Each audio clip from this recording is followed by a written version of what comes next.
Hello viewers, welcome to my channel Shruti Sridhar vlogs. ಇವತ್ತು ನಾನು ನಿಮಗೆ ತರಕಾರಿ ಬನ್ಸಿ ರವೆ ಉಪ್ಪಿಟ್ಟು ಹೇಗೆ ಮಾಡೋದು ತೋರಿಸ್ಕೊಡ್ತೀನಿ. ಫಸ್ಟು ಒಂದು ಕುಕ್ಕರ್ಗೆ ಸ್ವಲ್ಪ ಅಲಸಂದೆ ಕಾಳು, ಸ್ವಲ್ಪ ಬೀನ್ಸು, ಸ್ವಲ್ಪ ಕ್ಯಾರೆಟು, ಸ್ವಲ್ಪ ಉಪ್ಪು, ಸ್ವಲ್ಪ ನೀರು, ಒಂದು ಚಮಚ ಆಗೋಷ್ಟು ನೀರು, ಅದು 3 ಲೋಟ ನೀರು ಹಾಕ್ಕೊಂಡು ಒಂದು ವಿಷಿಲ್ ಕೂಗಿಸ್ಕೊಬನ್ನಿ. ಆಮೇಲೆ ಒಂದು ಬಾಣಲಿಗೆ 1.5 ಆಗೋಷ್ಟು ಬನ್ಸಿ ರವೆ ಹಾಕ್ಕೊಂಡು ಚೆನ್ನಾಗಿ ಬಾಡಿಸಿ, ಕಂದು ಬಣ್ಣ ಬರಬೇಕು ಆ ಥರ ಬಾಡಿಸಿ,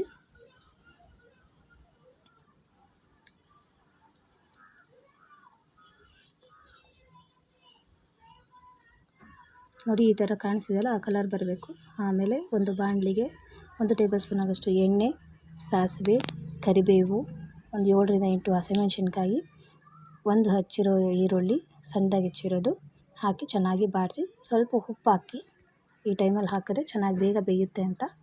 ಆಮೇಲೆ ಬೇಯಿಸಿರೋ ತರಕಾರಿಗಳು ಹಾಕಿ, ಆಮೇಲೆ 2 ಲೋಟ ನೀರು ಹಾಕಿ ಕ್ಲೋಸ್ ಮಾಡಿ ಚೆನ್ನಾಗಿ ಕುದಿ ಹತ್ತಬೇಕು. ಕುದಿ ಹತ್ತಿದ್ಮೇಲೆ ಸಣ್ಣ ಉರಿ ಮಾಡಿಕೊಂಡು ರವೆ ಹಾಕಿ, ಅದು ಗಂಟಾಗ್ಬಿಡುತ್ತೆ, ಬೇಗ ತಿರುಗಿಸ್ಬೇಕು. ಆ ಥರ ನೋಡಿ ಉದ್ರಾಗ ಆಗುತ್ತೆ, ಇಲ್ಲ ಅಂದರೆ ಗಂಟಾಗ್ಬಿಡುತ್ತೆ. ಈ ಥರ ಕುದಿ ಹತ್ತಿದ್ಮೇಲೆ ಮತ್ತೆ ಕ್ಲೋಸ್ ಮಾಡಿ ಅದೆಲ್ಲ ಚೆನ್ನಾಗಿ ಬೆಂದಿರುತ್ತೆ.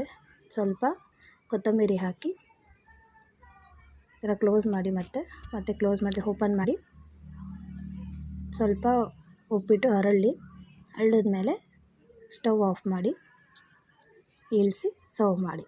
ಬಿಸಿ ಬಿಸಿಯಾದ ಉಪ್ಪಿಟ್ಟು ರೆಡಿ.